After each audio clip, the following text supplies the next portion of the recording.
जय सिया राम, जय बागेश्वर धाम। दोस्तों, पिछले वीडियो में मैंने एक बनाया था कि घर बैठे हम लोग अर्जी कैसे लगाएं। लेकिन उस वीडियो देखने के बाद कई दर्शकों का, मेरे साथ जो जुड़े हुए लोग जो देख रहे थे, कई सारे ऐसे सवाल किए। जो सवालों का जवाब मैंने कुछ दिया भी है और सोचता कि वो पूरी सवालों का जवाब मैं एक वीडियो में बनाकर सबके लिए दे दूँ। उनमें से कई सारे लोगों का ऐसा ऐसा सवाल था कि जो नियम है क्या वो वाकई जीवन भर के लिए मानना पड़ेगा, या जो नियम है कुछ दिनों के लिए है। कई तरह का सवाल, जैसे कि मतलब सवाल का जवाब देना भी बड़ी कठिनाई होती है।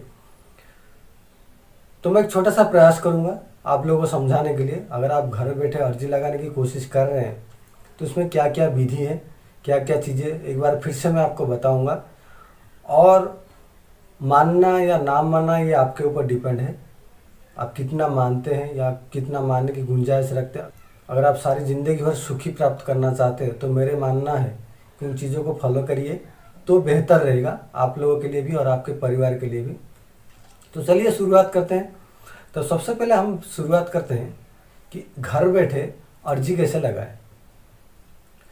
जो पहला प्रक्रिया होता है, जो पहला स्टेप होता है, ध्यान से सुनिएगा। जो पहला स्टेप ये है कि सात्विक आहार। अगर आप घर बैठे अर्जी लगाने की इच्छा जाहिर कर रहे हैं तो मंगलवार का दिन चुनिए और महीने का किसी भी मंगलवार को आप चुनिएगा। उसके बाद सात्विक आहार, लहसुन, प्याज, मांस, मदिरा, मछली, इन सारे के चीज़ों के परहेज करना पड़ेगा, वो भी 1-2 दिन पहले, तो बेहतर रहेगा। उसमें क्या होता है ना कि हमारी जो मानसिक स्थिति है वो बेहतर रहता है उन काम के लिए। आप बोलो कि ऐसा क्यों, ऐसा नहीं हो, अगर हम लोग ऐसा नहीं करेंगे तो क्या नहीं होगा। मैंने आपको पिछले वीडियो में भी एग्जांपल दिया था, अब भी मैं आपको एग्जांपल दे रहा हूँ। किसी भी अगर आप जॉब के लिए, किसी भी जॉब के लिए अगर आप अप्लाई करते हो तो आपके पास वो क्वालिटी होनी चाहिए, वो सर्टिफिकेट होनी चाहिए, तब जाके वो जॉब के लिए आप उम्मीद रख सकते हो कि वो जॉब हमें मिलेगा। ठीक उसी तरह अगर आप इस चीज़ों के बारे में भी आप पाना चाहते हो और कुछ फल प्राप्त करना चाहते हो तो आपको उन चीज़ों को फॉलो करना पड़ेगा और वो क्वालिटी आपके अंदर डालनी पड़ेगी, तब जाके आपको फल प्राप्त हो सकता है। और ये मुझे उम्मीद है, ये आप भी जानते हैं। लेकिन हम लोग क्या सोचते हैं कि शॉर्टकट की रास्ता अपना लें, लेकिन ऐसा सही नहीं है। ये जो अर्जी लगाने की प्रक्रिया है जो गुरुजी ने बताया, आखिर ऐसा क्यों बताया? क्योंकि आपको पता होगा जो गुरुजी का जो धाम है, श्री श्री बागेश्वर बालाजी का जो धाम है, वो मध्य प्रदेश के छतरपुर के गढ़ा नाम के गांव से आता है, जो कि सबके लिए नज़दीक नहीं होता है।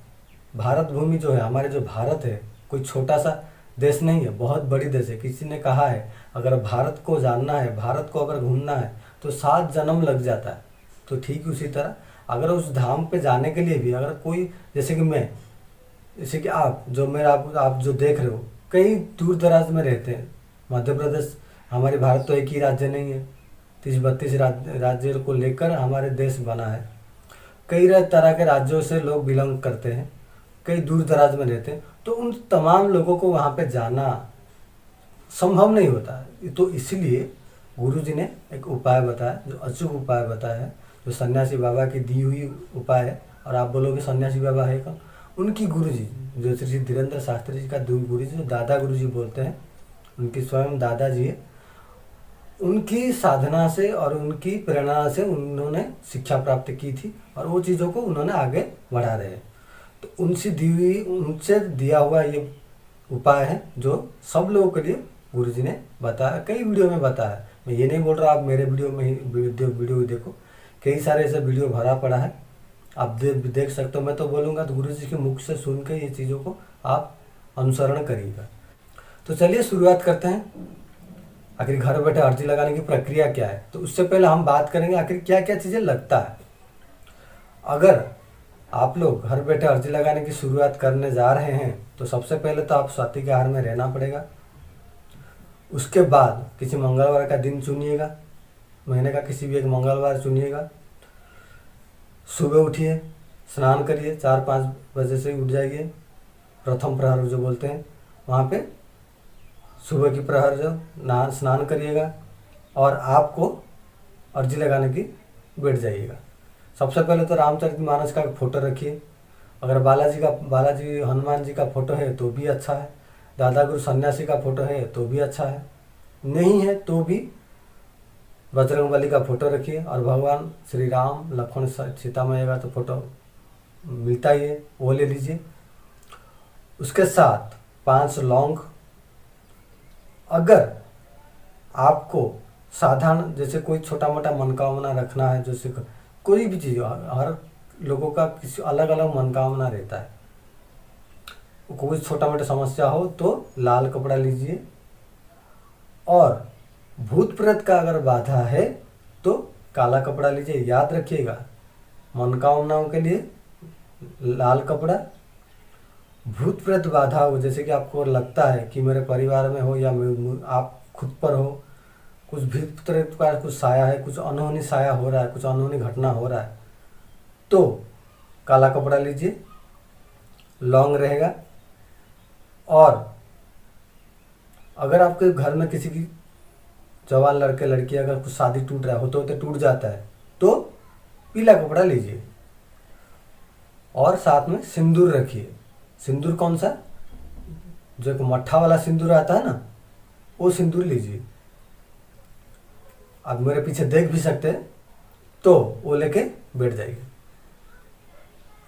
अगर आप आहुति दे सकते हैं, आहुति के लिए भी सामान मैं बताऊंगा, लेकिन सबसे पहले हम आज बात करेंगे अर्जी लगाने की प्रक्रिया। अगर आप साधारण सा, अगर आप मनोकामना पूर्ति के लिए अर्जी लगाने जा रहे हैं तो लाल कपड़ा लीजिए, 5 लौंग रखिए और नारियल के ऊपर वो सिंदूर, जो मट्ठा वाला सिंदूर है, हनुमान जी का सिंदूर अलग रहता है, जो पूरा लाल वाला नहीं है, आप मेरे पीछे देख सकते हैं, वो थोड़ा ये वाला सिंदूर रहता है, जो लाइट वाला सिंदूर, जो बोतलें हम लोग बोलते हैं मट्ठा वाला सिंदूर, वो सिंदूर लीजिए और नारियल के ऊपर लगाइए, नारियल को बांध दीजिए लौंग के साथ और हाथ में रखिए। आपकी जो भी मनोरथ है, मनोरथ मतलब जो भी आपका मनोकामना है, उसको 3 बार या 7 बार दोहराइए मन ही मन, और श्री श्री बालाजी के चरण में उसको, जहाँ पे आपका घर का पूजा स्थल होगा वहीं पर रख दीजिए। उसके बाद आप हनुमान चालीसा का 108 बार माला आता है, 108 बार का माला वो करिए। और वो माला कैसे रखेंगे, 3 उंगली में लीजिए, ये 2 उंगली नहीं, 2 उंगली शुभ नहीं माना नहीं जाता पूजा के लिए, तो ये 3 उंगली में ही उसको माला को इसी तरह से आप 108 बार जप करिए। 1 बार हो या 2 बार, 3, जितनी हो सके आपकी समय का अनुसार, जबरदस्ती मत करिए, जो भी होता है आपके समय का अनुसार उसी हिसाब से करिए। और श्री श्री बागेश्वर बालाजी की स्मरण करिए और दादा गुरु सन्यासी महाराज की भी स्मरण करिए और उनसे विनती करिए कि हमारी अर्जी स्वीकार करो। आप बोलोगे अर्जी स्वीकार हुआ कि नहीं, कैसे पता चलेगा? गुरु जी बताए, खुल के बताए, सारे मंच में बताते हैं, ऐसे कोई रूम के छुपे हुए रूम पे नहीं बताते, कई वीडियो में आपको देखने को मिल जाएगा, वो बोलते हैं और ये प्रमाणित करके बोलते हैं कि अगर आपका अर्जी स्वीकार हो जाता है तो वो 4 दिन का समय लेता है। मंगलवार से आपने शुरू की तो मंगलवार से लेकर 4 दिन का समय रहता है। 4 दिन के अंदर अंदर आपको 2 दिन लगातार बंदर की स्वप्न दिखाई देगा। आपके सपनों में 2 दिन, एक दिन तो किसी तरह अनहोनी होता है, भ्रम हो सकता है, लेकिन लगातार 2 दिन आपके स्वप्न में बंदर दिखाई देंगे। तब आप समझ लीजिएगा ये अर्जी आपकी स्वीकार हो गई है। फिर आपका सवाल आएगा, अगर नहीं हुआ तो यूँ समझ लीजिए कि आपका कुछ गलती हो रही है। तो मन मैला मत करिए और दुखी मत होइए। किसी का जल्दी हो जाता है, किसी का समय लगता है। जो बोलते हैं ना, प्रारब्ध कर्म बड़ा कठिन होता है। जो प्रारब्ध में है वो तो मिलता ही है, लेकिन उसके लिए हमें भी कुछ प्रयास करना पड़ता है। तो बैठे मत रहिए, फिर एक बार, फिर अगले मंगलवार जब आप समय हो, फिर एक अगले मंगलवार लीजिए, समय लीजिए। अगर ये मंगलवार का आपका वो अर्जी नहीं लगा तो अगले मंगलवार को चुनिए, फिर वही प्रक्रिया दोहराइए। जो पिछले बार जो नारियल आप मंदिर में स्थापना की होगी उसको लेकर नदी में विसर्जन जो प्रवाह होते हुए जल के साथ तो नदी का जल हो उसमें बहा दीजिए। और फिर नया नारियल लीजिए, फिर वही कपड़ा, फिर वही लौंग 5 लौंग वो लेके फिर से शुरुआत करते। इसी तरह से गुरुजी कहते हैं 1 से लेकर 4 बार करते करते पूरी भरोसा देते हैं गुरुजी कि आपकी अर्जी स्वीकार हो जाएगी। फिर एक सवाल आता है, कई सारे दर्शकों ने सवाल किया, वही सवाल मैंने वीडियो बनाया था, लेकिन कई लोगों का सवाल ऐसा है, इन सवालों का जवाब देने के लिए वीडियो में फिर से बना रहा हूँ। फिर कुछ लोगों का सवाल ये है कि अगर अर्जी लग गई, अगर अर्जी लग गई तो क्या करें, नारियल को क्या करें। अगर अर्जी लग गई तो गुरुजी ने स्वयं कहा है कि वो नारियल को लेके आप धाम पे जाइए।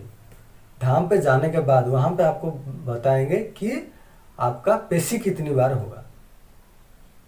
फिर सवाल आता है पेशी क्या होता है, सारी डिटेल में बोल देता हूँ आपको।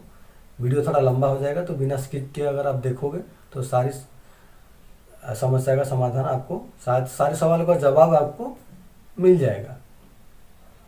तो पेशी क्या होता है, आपकी समस्या के अनुसार, आपकी जो मनोकामना की पूर्ति के अनुसार आपको गुरुजी ने बताएंगे कितनी बार पेशी करना है जिंदगी में, कितनी बार जिंदगी में, मतलब साल में एक बार, ये महीने में एक बार, हफ्ते में एक बार, आपकी दूर के हिसाब से वो धाम पे जाना उसको बोलते हैं पेशी। धाम पे जाके वहाँ पे दर्शन करना उसको बोलते हैं पेशी। तो गुरुजी ने बताएंगे जब आपकी अर्जी लग जाएगी तो वहाँ पे जाने के बाद वो नारियल को तो आप बांधेंगे ही, वो नारियल जो यहाँ पे घर पे रखे होंगे उसको लेके बांधने के बाद वहाँ पे आपको बताया जाएगा कि आपको वहाँ पे जाके कितनी बार पेशी करना पड़ेगा। पेशी का मतलब वहाँ पे जाके दर्शन करना बागेश्वर बालाजी की शरण में, उसको कहते हैं पेशी। समझ में आ गई कि पेशी क्या होता है। और घर में बैठे अर्जी लगाने के बाद कई तरह का सवाल ऐसे लोगों ने किए जो मैंने सोचा कि एक वीडियो में सारे सवालों का जवाब मैं दे दूं ताकि लोगों को दुविधा दूर हो जाए। और मुझे आशा है कि आप लोगों को समझ में आ गई होगी। अगर मेरी छोटी सी प्रयास थी कि आप लोगों को समझाने के लिए, अगर मेरी प्रयास में अगर कुछ त्रुटि रह गई हो, अगर कुछ भूल दिखाई दी हो तो मुझे क्षमा करिएगा, क्योंकि मैं कोई महान व्यक्ति तो हूँ नहीं, ना कोई ब्रह्म ज्ञानी हूँ। जो भी चीज़ें मुझे समझ में आ रही है वो चीज़ें मैं आपको देने की प्रयत्न करता हूँ। तो ये छोटा सा प्रयास था मेरे लिए, आप लोगों के लिए ये देने की, और मैं आशा करता हूँ आप लोग ये ज़रूर समझ गए होंगे। अगर आप लोगों को वीडियो अच्छा लगा हो तो आगे शेयर भी ज़रूर करिएगा। अगर आप नए हो तो सब्सक्राइब करिएगा। तब तक के लिए नमस्कार। ओम बागेश्वराय नमः।